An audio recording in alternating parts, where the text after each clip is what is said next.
Hello everyone, स्वागत है आपका आज की इस वीडियो में। आज की इस वीडियो में हम बात करने जा रहे हैं मोस्ट इम्पोर्टेंट टॉपिक के ऊपर, जो कि अभी हाल ही में सुर्खियों में बना हुआ है। और क्या है ये इंडी अलायंस, जो कि चुनाव से पहले टूट गया है। और क्या है ये पूरा इंडी अलायंस का पूरा जुड़ा हुआ मामला, क्यों टूट चुका है ये पूरा अलायंस।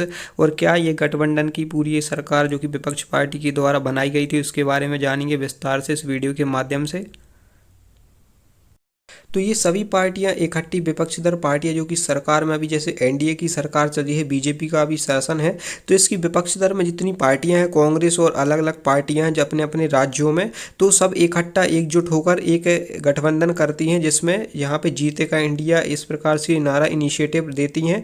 और इसका पूरा नाम इंडिया रखा जाता है। इसका पूरा नाम वैसे इंडिया शॉर्ट फॉर्म में रहता है, बड़ा नाम इसका अलग है, जिसका पूरा नाम रहेगा India national developmental inclusive alliance, इसका पूरा नाम रखा जाता है। और फिलहाल इसमें अलग अलग पार्टियों के अलग अलग मुख्य दावेदार इसमें शामिल होकर एकजुट पार्टी का निर्माण करते हैं, जिसका इंडियन अलायंस पूरा नाम रखा जाता है। इंडिया अलायंस पूरा नाम रख के इसको आगे अलग अलग मीटिंग भी होती है। लेकिन फिलहाल इसको तोड़ा क्यों जा रहा है, इसको अलग अलग कैसे हो चुका है, ये इंडिया अलायंस बिखर कैसे गया है, तो इसी के बारे में अपन जानेंगे आज विस्तार से इस वीडियो के माध्यम से। तो खबर हाल ही में इस प्रकार से निकल कर आती है कि इंडी अलायंस, जो कि अभी कुछ दिन पहले ही बनाया गया था, विपक्षीदर पार्टियों के थ्रू एकजुट होकर बनाया गया था, इसमें नीतीश कुमार ने नींव रखी थी इंडी अलायंस की। और फिलहाल अभी हाल ही में वेस्ट बंगाल की सीएम है, तो वो उनने कहा है कि मैं कांग्रेस के साथ ना जाकर अभी फिलहाल इंडी अलायंस है, जो कांग्रेस इसकी देखभाल कर रहा है, इसकी भागदौड़ में पूरा एक प्रकार से प्रिंसिपल पूरे राइट्स कांग्रेस के पास हैं। तो यहाँ से माया अभी अलग हो रही है, इंडी अलायंस से अलग होकर इनने कहा वेस्ट बंगाल के जितने भी चुनाव होंगे उसमें हम खुद से ही चुनाव लड़ेंगे। किसी भी जो कि हमारी पार्टी जीत कर आएगी, तो हम किसी भी पार्टी के साथ सीट शेयर नहीं करेंगे। तो इस पर अपना अलग हो जाती है इंडी अलायंस से। तो इसी के साथ साथ दूसरी खबर ये आती है कि आपके नेता आम आदमी पार्टी के नेता हैं, सीएम है, पंजाब के सीएम, तो ये भी यहाँ से अलग हो जाते हैं। ये भी बोलती हैं पंजाब से जितने भी चुनाव होंगे, सीट जहाँ से भी आएंगी पंजाब की, तो यहाँ से भी हम कोई भी सीट शेयर नहीं करेंगे, इंडी अलायंस के साथ कोई भी साझा नहीं करेंगे कोई भी सीट। जो कि यहाँ पे ये भी बहुत बड़ी खबर निकल कर आती है। तो ये भी मैं बताऊंगा क्या है ये पूरी, जो कि इंडी अलायंस बिखरने की पूरी नींव हो चुकी है स्टार्ट। तो इंडी अलायंस बिखर रहा है धीरे धीरे, तो ये भी अपन जानेंगे विस्तार से। फिलहाल लेकिन मैं आपको बताना चाहूँगा, इंडी अलायंस की गठबंधन की सरकारों के साथ एकजुट होकर ये इंडी अलायंस का गठबंधन होता है। इसकी नींव रखी जाती है नीतीश कुमार के साथ, लेकिन स्टार्टिंग में ये नींव रखी जाती है 16 पार्टियां इसके साथ जुड़ती हैं, जिसमें इसका हालांकि स्टार्टिंग में कोई नाम तो नहीं रहता है, लेकिन नीतीश कुमार इसको साथ सभी पार्टियों के साथ साझा करते हुए अपना प्लान रखते हैं कि हम एक साथ जुट होकर एक अलायंस बनाएंगे। तो ये मीटिंग फर्स्ट मीटिंग होती है, जो कि बिहार में पटना में होती है ये मीटिंग।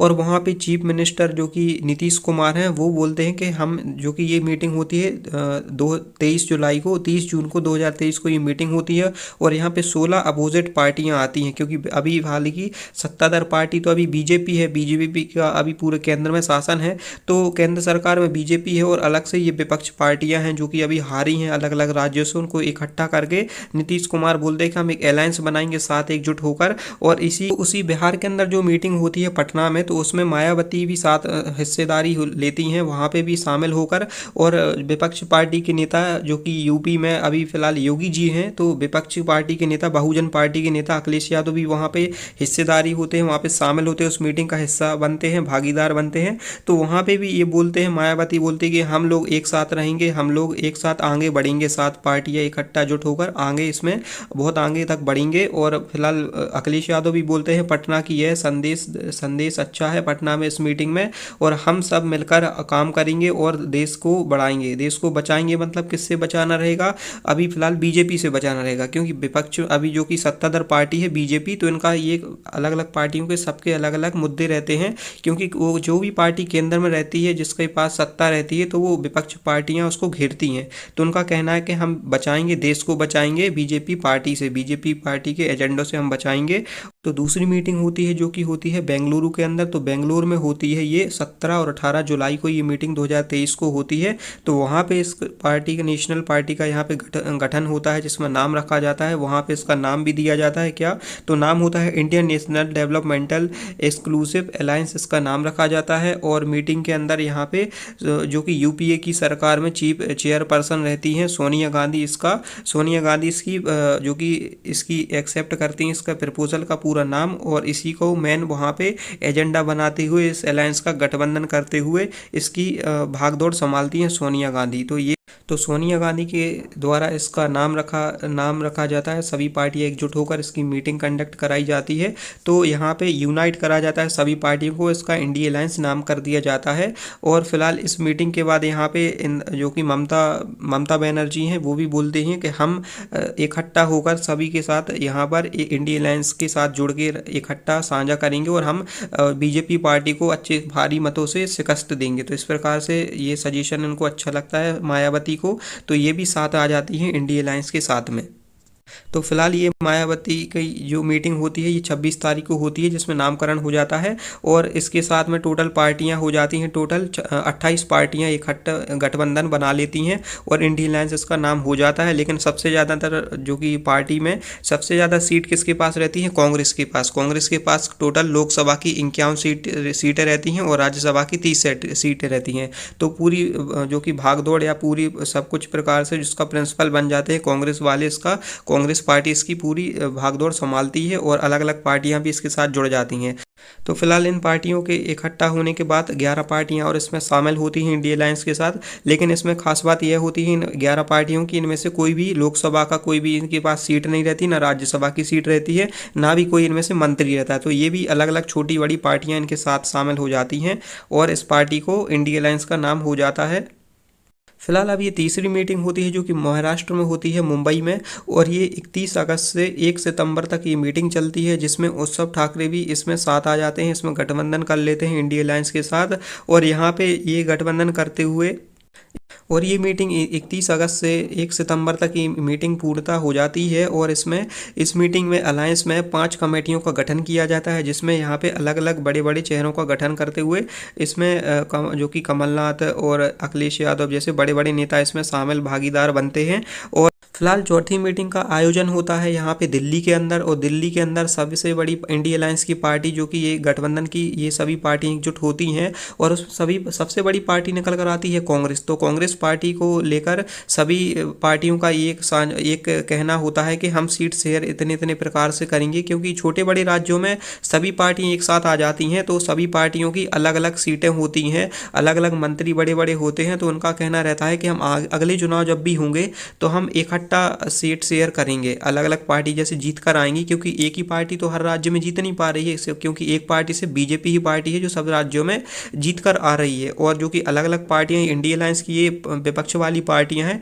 तो इनमें से जैसे कांग्रेस सबसे बड़ी पार्टी निकल कर आती है, तो कांग्रेस पार्टी का ये कहना रहता है कि जितनी भी पार्टियां छोटी बड़ी पार्टियां हैं, जितनी भी इनके लोकसभा और राज्यसभा के कैंडिडेट जीत कर आएंगे, तो वो हमें पार्टी के सीट शेयर हमें साझा करेंगे, जिससे अपनी एक गठबंधन की अपन एक प्रकार से अपनी यहाँ पे सरकार अपन नियुक्त कर सकते हैं आगे समय में। और फिर इसके बाद यहाँ पे होती है, यहाँ पे 5वीं मीटिंग इस प्रकार से होती है। 5वीं मीटिंग इस प्रकार से करी जाती है, वर्चुअल चेयर पर्सन की सीट शेयर को लेकर ये बात करी जाती है। 5वीं मीटिंग के अंदर रखी जाती है बात कि जो कि चेयर पर्सन कौन रहेगा और सिलेक्शन और सीट शेयरिंग किस प्रकार से करी जाएगी। तो इस प्रकार से ये 5वीं मीटिंग भी यहाँ पे इनकी एक पूर्णता रूप हो जाती है। तो ये सभी मीटिंग हो जाने के बाद यहाँ पे खबर इस प्रकार से आती है कि Mamata Banerjee not attend virtual India block meeting. तो इंडिया की ये जो कि इंडिया अलायंस की ये मीटिंग होती है, तो ये वहाँ से दूर रहती हैं, इस मीटिंग में साझेदार नहीं बनती हैं। और इसी प्रकार से ये खबर सामने आने लगती है टॉप सुर्खियों में। ये इस प्रकार से आने लगती है कि मायावती का ये कहना रहता है, पश्चिम बंगाल की फिलहाल ये मुख्यमंत्री हैं और जो कि तृणमूल कांग्रेस टीएमसी की ये जो कि नेता हैं, सीएम है उस पार्टी से। और 2024 में लोकसभा के जो चुनाव आने वाले हैं, तो इसमें कहना होता है कि हम खुद से ही अकेले ही लड़ेंगे ये चुनाव और हम इसमें इंडिया अलायंस के साथ कोई भी सीट साझा नहीं करेंगे। क्योंकि पहले कांग्रेस के जो कि ये टीएमसी के चुनाव हुए थे 2019 में, इनमें 10 से 12% सीटों के साथ वेस्ट बंगाल में ये अपनी सीट लेकर आती हैं। और साथ ही साथ में खबर इस प्रकार से भी निकल कर आती है, इसलिए और साथ में नहीं आती है इंडिया अलायंस के साथ, कि क्योंकि अभी जो कांग्रेस की अभी यात्रा निकल रही है, राहुल गांधी जिसमें अभी लीड ले रहे हैं उसमें, और वो भी वेस्ट बंगाल से ही निकल रही है इनकी यात्रा। तो उसमें अभी यात्रा के दौरान, क्योंकि इंडिया अलायंस की ये पूरी सभी पार्टियां इकट्ठी होकर सभी को यात्रा साथ में ही निकालनी चाहिए, तो कहना रहता है कि राहुल गांधी अकेले ही क्यों उसमें सबसे ज़्यादा लीड ले रहे हैं, सभी से आगे क्यों जा रहे हैं, हम लोग को भी साथ में क्यों नहीं ले रहे हैं। तो 25 जनवरी को जो कि अभी यात्रा निकल रही है वहाँ पे, तो उसमें वो अकेले ही जा रहे हैं, उसमें सभी पार्टियों को साथ में लेकर उनको चलना चाहिए। तो उन्हें साथ में लेकर नहीं चला है उसमें, इसी के कारण वहाँ से अलग हो जाती हैं। इसलिए वो बोलती हैं हम किसी प्रकार से इंडिया अलायंस के साथ नहीं रहेंगे, हम खुद से ही अपना चुनाव लड़ेंगे। तो ये खबर सामने आती है। और मैं आपको साथ ही साथ ये भी बताना चाहूँगा कि लोकसभा चुनाव जो कि हुए थे पश्चिम बंगाल के अंदर, उसमें कुल सीटें 42 हैं, जिसमें 42 सीटें हैं, जिसमें टीएमसी, जो कि ये टीएमसी की पार्टी है, उसमें 22 सीटें जीत कर आई थी। और जो कि जिसमें वोट प्रतिशत कितना था, यहाँ पे 43.7% वहाँ पे निकल कर आया था, इसलिए ये सीएम बन जाती है।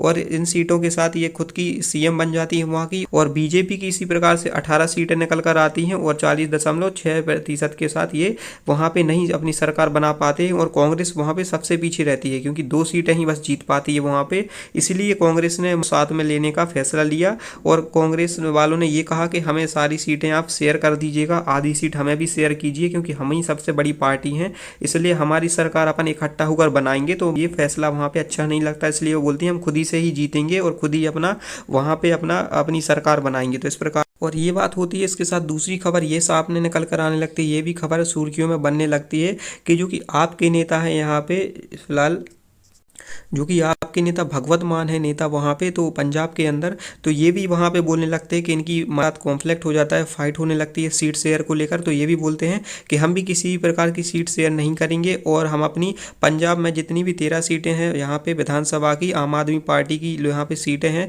तो हम 2024 का जो कि चुनाव होगा उसमें हम पूर्णतः से तैयारी कर चुके हैं, अपनी अंदरूनी तैयारी कर चुके हैं चुनाव को लेकर। तो हम भी किसी के साथ सीट शेयर नहीं करेंगे और हम खुद ही से ही अपना चुनाव लड़ेंगे।